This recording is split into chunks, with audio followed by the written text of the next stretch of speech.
We are rolling along here on this Thursday edition, and let's take a look at some draft sleepers. Let's do it. That we should be watching out for as the draft approaches. For many people out there, their teams are out of playoff contention, and so they're looking ahead to some new names that could come on their respective squads. Let's start things off with Riley Ferguson, Memphis quarterback, Harris. Yeah, and this guy is really interesting. He had a fantastic year this year, and he also went toe-to-toe with Josh Rosen against UCLA, tossing 6 touchdowns. He also had another game this year where he tossed 7 touchdowns. So this entire Memphis team was really, really good. I was really pumped about what they were going to be able to do with him and Anthony Miller, his #1 wide receiver. But for the most part, I think he's going to end up getting drafted in the 3rd and the 5th round. There are a lot of quarterbacks this year coming out, but it's very top-heavy, you know, with the Rosens and the Darnolds and Lamar Jackson, Baker Mayfield, those types. Even a Josh Allen, if you like that kind of thing. But if you're looking at guys that are going to be drafted in kind of the day 2, day 3 area, I think that Riley Ferguson has the best chance of actually end up being a decent NFL starter. I don't know if he's going to be an absolute star. He's only 6'3", 181. He needs an NFL weight room. But look, the dude can sling it. He can make the passes that are necessary. He's decently accurate, 63% on his passes this year. So I think Riley Ferguson could be a really nice option for any team looking to maybe grow a quarterback into the next couple of years, or just have a nice backup for now. A couple teams that could maybe the Carolina Panthers, because Derek Anderson is getting decently old as their backup. Maybe New England Patriots looking to fill that Jimmy Garoppolo open spot. A couple other old teams with older quarterbacks that need young backups. All right, so there's Ferguson as our NFL draft sleeper #1. How about this guy here, John Kelly, running back for the Tennessee Vols? Yeah, and one thing that I wanted to do, I don't think that John Kelly, and this is for a lot of people because they're going to make this connection. No, he is not Alvin Kamara. John Kelly and Alvin Kamara are going to be different players. No one is going to be Alvin Kamara because Alvin Kamara is absolutely ridiculous. I think that John Kelly is going to be a really nice running back in the NFL. 5'9", 205, but he has multiple skills. He can run in between the tackles and on the outside. He's great in the play-action game. He can block, which is also a good thing, but he's also good in the passing game. He might actually be best as a pass catcher more so than a between the tackles runner. He's electric with the ball in his hands, especially in the open field. I think he's going to be a decent NFL running back. I say that he's going to get drafted about the 4th or 5th round in the draft. I don't think you're going to see him get drafted in day 1 or day 2. But look, this is a guy who was highly underutilized during his time as Tennessee. And man, he is a tough running back. Don't let his height get in the way of that. When he needs to run over someone, he ran over people. He's a strong guy. I like him a lot.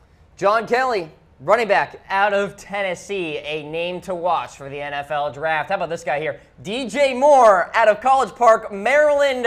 Guy is fantastic in space and really good in the vertical game too. This is a really interesting pick because I think that with DJ Moore, if he is a great combine, I wouldn't be surprised if he somehow slips into maybe the back end of the 1st round. I think he is that kind of talent. I think NFL scouts are going to absolutely fall in love with him. He has a lot of tools. He has good size on the outside, and he's great hands also. And I think that's very important. He's an explosive player. He was by far Maryland's best player this year. 80 catches, over 1,000 yards, and 8 touchdowns. Huge game against Northwestern, 12 catches for 210 yards and 2 TDs. I think he's going to be a nice NFL wide receiver.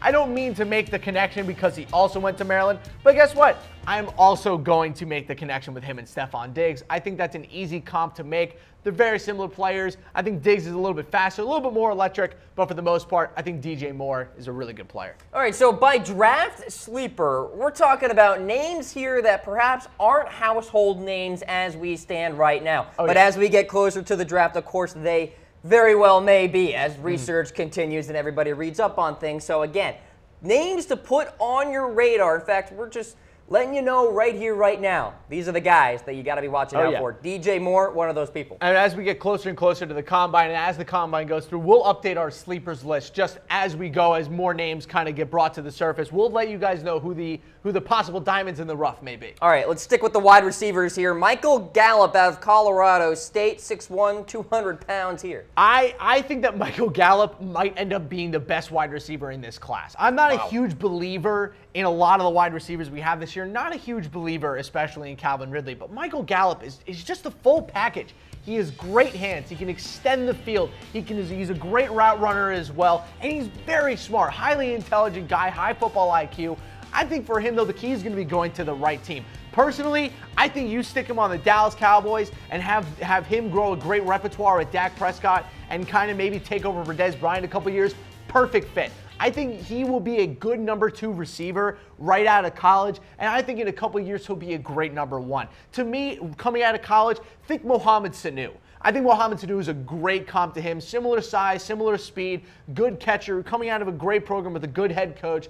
I like Michael Gallup a lot. I think a second round pick for him after the combine will be exactly where he goes. Watch out for him, guys. I really do think he's going to end up being a special player. And you're not supposed to you're not supposed to draft people based off their highlight tape, but 100 catches, 1,400 yards, 7 touchdowns. You look at his whole career at Colorado State, similar to that. He's a fantastic player. Michael Gallup checking in as one of our NFL draft sleepers as we stand. How about this guy right here, the big fella left tackle, Chukwuma Okoronkwo out of Western Michigan. A, great job with the name pronunciation. B, that's an awesome name. And also, he's been fantastic for them. They had a tackle drafted out of last year, but if you ever watch any of the tape on Western Michigan, looking at Corey Davis, maybe the quarterback, or a couple of the guys in the offensive line, he sticks out instantly. He's huge, 6'6", 330 pounds. He's fast, he's athletic, and he's got the size on the outside. It'll be interesting to see what happens in terms of his overall toughness in the NFL. I'm debating on where exactly he's going to go in the draft.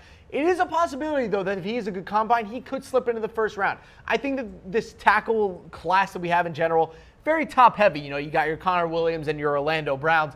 But after that, at the first round, it kind of teeters off a little bit. Even questions with Brown and McGlinchey, too, at tackle. Exactly, McGlinchey as well. So I think Chukwuma Okoronkwo is going to be a great addition to any team on the tackle position. I don't know if he's a day 1 starter at left tackle. But I think that if you start him at right tackle, maybe bring him around, for instance, I know they have Rob Havenstein at right tackle, but maybe a team like the Los Angeles Rams who have Andrew Whitworth there. You can stick him at right tackle, have him grow for a couple of years, learn under Whitworth, and when Whitworth eventually retires, boom, plug and play at left tackle. I think this guy has a lot of potential. Just beware. Buyer beware. Very raw. All right, so let's summarize our top NFL draft sleepers right now. These are guys who are not household names, but very well should be once we get closer to the draft. Yes, and one more thing about these guys, a lot of them aren't going to end up being first-round picks. So keep these guys in your head if your team. Send some letters to your GM. If you're a team with a quarterback need, Riley Ferguson's solid. If you're a guy who needs an outside wide receiver, Michael Gallup could be your dude. These are really good prospects.